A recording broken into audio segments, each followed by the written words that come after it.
Good afternoon, my name is Ola Tamanova, and I want to thank everybody who joins us at Ukraine Media Center Ukrinform. It's been 10 years of the war, and today is day 502 of the full-scale invasion of our homeland by Russian aggressor. And I want to thank the representatives of all the mass media who tell the world the truth about this war and a heroic resistance. Our brief schedule for today is as follows. At 2 o'clock we will be talking about the tax increase and fuel prices. Joining us in the studio will be Serhiy Kuyun, director of A95 Consulting Group. And at 3 o'clock joining us will be Karolina Lindholm-Billin, the representative of United Nations High Commissioner for Refugees in Ukraine, and she will present the report on the intentions and perspectives of internally displaced persons in Ukraine.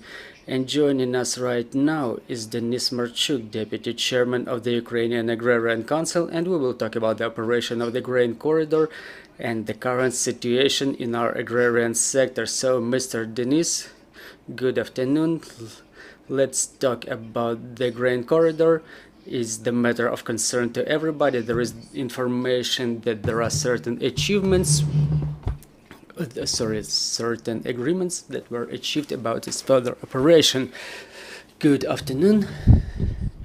I would like to start with some positive news. In fact, during the period of operation of the grain corridor, and I want to remind you that the Istanbul agreements were signed on the 22nd of July, and that was when the start of the ship's cruise has begun, and now we have managed to export 33 million of grain crops, which is a good indicator given the year 22,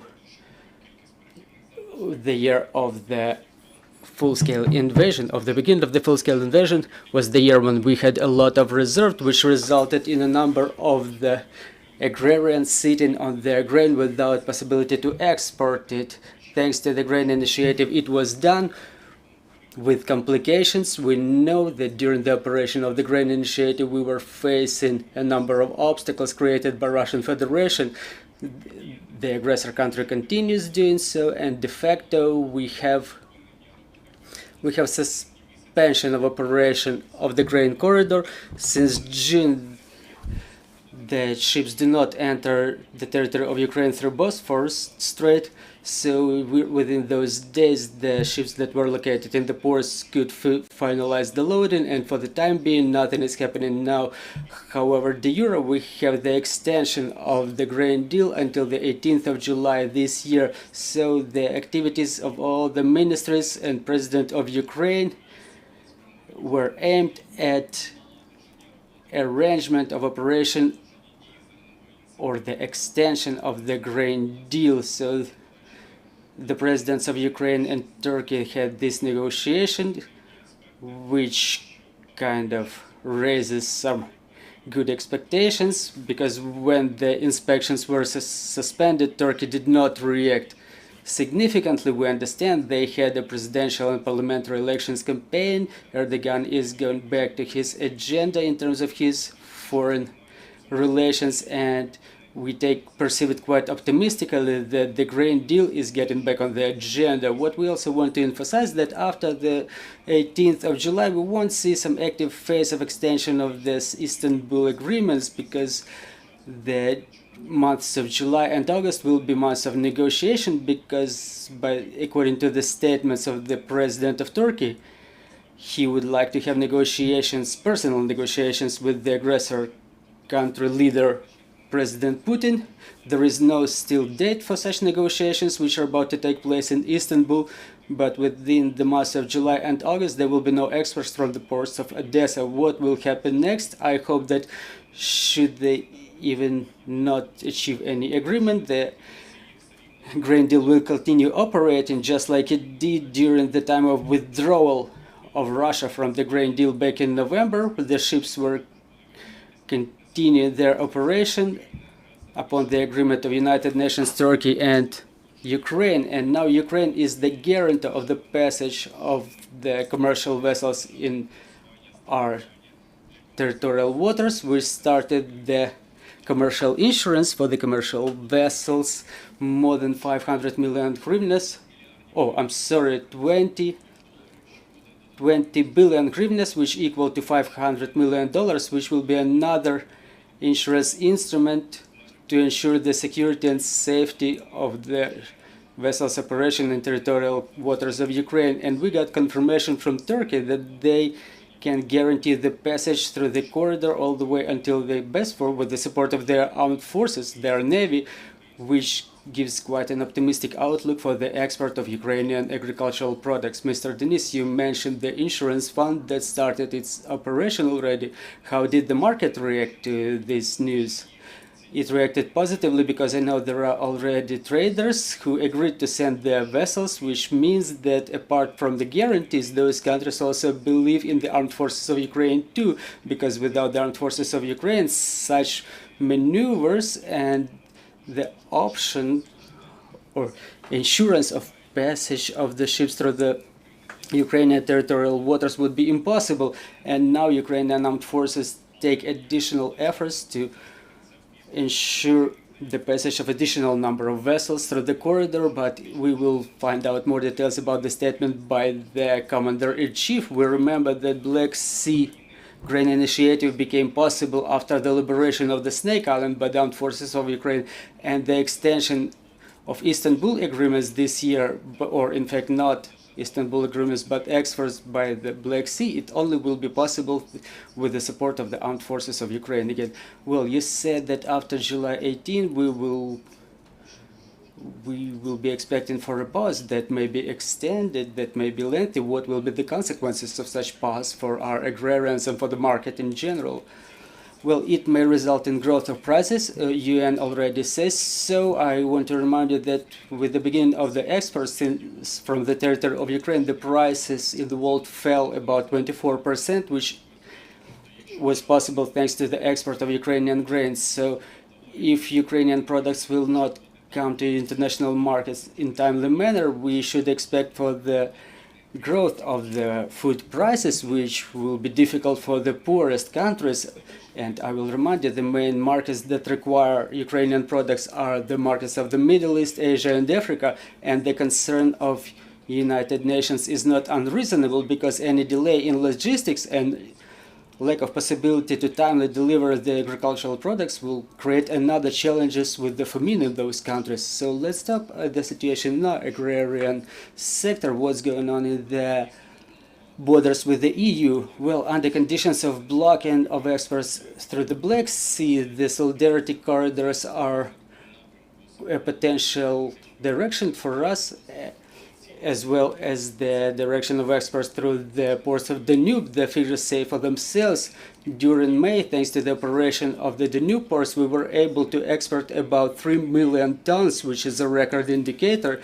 We never used to exercise such an amount of export, and now there are certain assurances by the management of the ports and the business that starts developing infrastructure over there. That infrastructure is popping up as different storage facilities and reloading facilities for grain crops, and the increase of the number of barges, which makes the transportation cheaper thanks to the demand.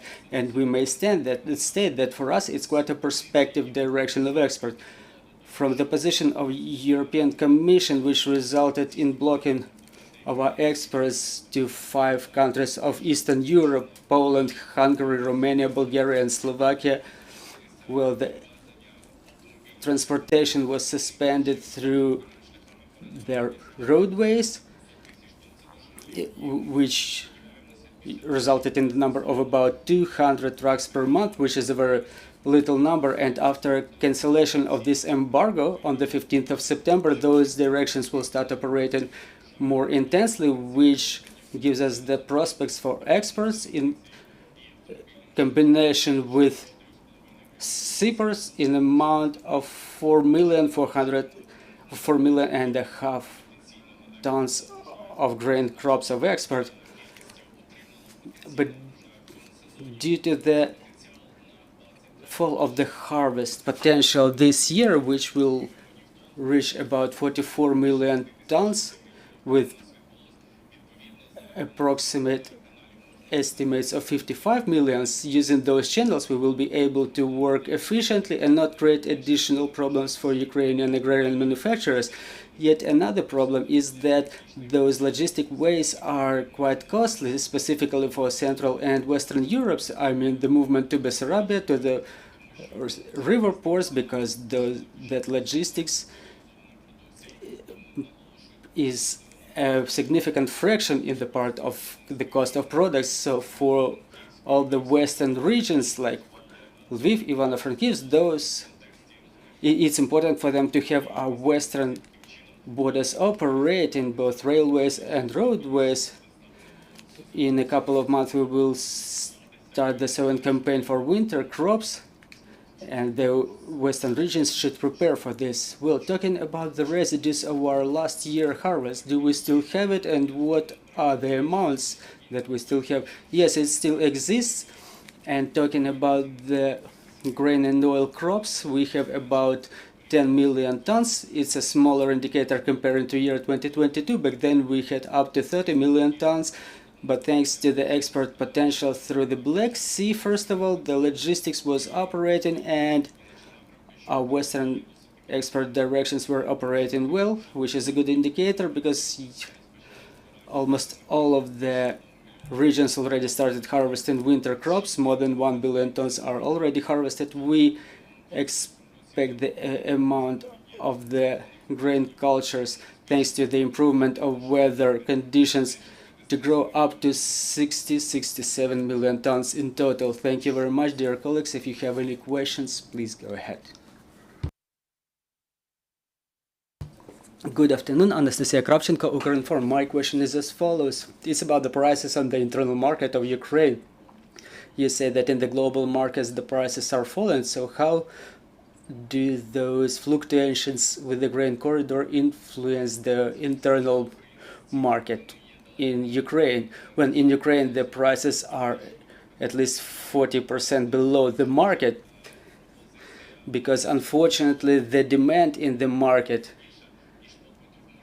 or the supply in the market is way lower than the demand due to the suspension of the grain corridor. So in fact we see it, we have the export potential growing for meat and dairy products because the raw products are being bought at lower prices, and it creates the additional value that we like to talk about, something that we like to bid on. And in these conditions it really works, but generally the indicators inside the country are lower compared to the global ones. Thank you. Dear friends, do we have any questions? Well, I have a couple of statements that I would like to express in terms of operation of the business. I had meetings in Khmelnytsk and Cherkasy region with the businesses, and in Khmelnytsk region we had regional meeting, and one of the main concerns that apart from export potential that we have is the preparation to the new season. I mean, in the year 24 we will have the exchange of the agricultural lands for legal entities, and the limit is increased for up to 10,000 hectares per one legal entity. I want to remind you that starting from the year 21, individuals may buy up to 100. Individuals which are Ukrainian citizens can buy up to 100 hectares, and we initiate the amendments to review the limits in case the legal entities exist, so that they could buy only 100 hectares per one legal entity, so that those agrarians who are currently in the front lines, those who receive the proceeds due to the lower prices in the external markets, they become less competitive, and we want to have a good competition in our markets for both small, medium and large-sized businesses, and in such conditions it's impossible to compete in the market. Also, a week ago Ukrainian president was meeting the representatives of the Ukrainian business, and they were asking what are the main problems the businesses are facing. And for us, the agrarians, one of the big problems is the pressure from the law enforcement agencies in Cherkasy region. One of the biggest agrarian companies is being pressed upon by the law enforcement agencies. It started a month ago. I'm talking about such companies as Marchuk and Dekavet, and On Friday, the law enforcement agencies were searching the offices of Voля and Zolotanis Bekon, which create jobs for around 300 people and pay taxes in amount of about 30 million hryvnias, and now they suffer because their operations are suspended, their accounts are suspended, and so that you understand, the people have about 70,000 pigs that they need to feed. They need to pay salaries to the people, and they have their accounts suspended. So it's important to make sure that if the businesses operate, we are ready to provide all the documents for inspections, but please don't suspend the accounts, because if the accounts are suspended, it threatens the operation of the whole business, including the employees and the cattle. So those are the important issues that we want to bring up and to give some publicity to them. Thank you very much. We have some questions. Good afternoon, your Japanese company NHK. Now the farmers have reserves from the last year, and what if the deal expires? You say it might be suspended. What happens to those reserves then? And now there is the alternative way being established through the NUP. How may it minimize the results of the suspension of the Agrarian corridor? Well, I partly answered those questions. So those reserves that we still have, they will be contracted within the next marketing year. We started in July. The agrarians will take their best efforts to sell it because they need to vacate their storages for the new harvest. As to the suspension of the Black Sea initiative, the river ports help us to grow the export potential, but what's the key issue here? We need to develop certain directions of cooperation with our Romanian colleagues to add additional depth to the riverbed of the Danube. We started doing it, and it allowed increase the number of the ships and the size of the ships going to the Constanța ports. If we do it now, it will allow us to increase the number of ships and the size of the ships. I'm talking not about 6-7 tons, but maybe 20-30 tons, and the speed of export will improve and logistics will get cheaper. That's one task. And another thing we have to agree on with Romanian side is we have to reload grain from one ship to another. When the barges enter the territory of Romania, they don't have to stand in line and to unload all the grain or other products in the port silos that can be used by the Romanian farmers. So in order not to make it happen, we have to reload it right in the sea from one ship to another, and thus intensify the speed of logistics and making it cheaper. Because remember, in the last year it happened so that the barges were staying like a week or two, and those costs were borne by the agricultural manufacturers, with their profit being minus 50-60% below the market prices, because we had to cover the logistic costs in that way. We have more questions. Alexander Kutsak, Ukrainian Radio. We now talk a lot about our harvest, but please tell me, is it absolutely impossible to convert our harvest this year into an added value, to consider the processing issue? Maybe if we process it in Ukraine, and meanwhile the logistics, meanwhile this matter is being solved, the logistics will get arranged. Well, I've already responded to Anastasia. Well, in part, that we already have this story happening to some of our agrarians. We have positive story with, for example, manufacturing of bioethanol, which grew from hundreds of tons to tens thousands of tons. But again, we have to understand that this processing means investments, and we have to search not only for internal potential investor, but also external foreign investors. And in the conditions of the war, it's difficult to find people who are ready to invest some funds, and that there is a prospect for investments of investments in the dry ports, and now there are investments in the river ports on Danube. But to export our products, we have to think about the markets. We may manufacture a lot of meat or dairy products, but what happens if, like Europe did, the import would be suspended for 5 countries and all the added value lost its operation, and we were losing 3 to 4 million euro per month only because of this suspension. And during the time there is a political will, we may use the transit, but if it doesn't happen, where should we go with this added value? During the beginning of the full-scale invasion, the agrarian manufacturers were resuming operations in their old infrastructure. They were doing some crops, some flour products, and they were sitting in it because the demand was not as high as the supply. So talking about the added value, first of all, we have to talk about the potential markets where those products may go. Is the European Union is the most prospective market for us, 500 million of wealthy population, but you see the competition there is very high, and traditionally is the markets of Africa and Asia. We could export added value over there too, but in that context we have to reinforce our international presence, our trade missions there. We have to take part in different expo exhibitions, and this is how we can recommend ourselves to conquer the new markets. Thank you very much for this information, for this broadcast. Joining us was Denis Marchuk, and our next briefing is at 1400. We will be talking about the situation in fuel markets, so bear with us. We continue working for our victory, and glory to Ukraine.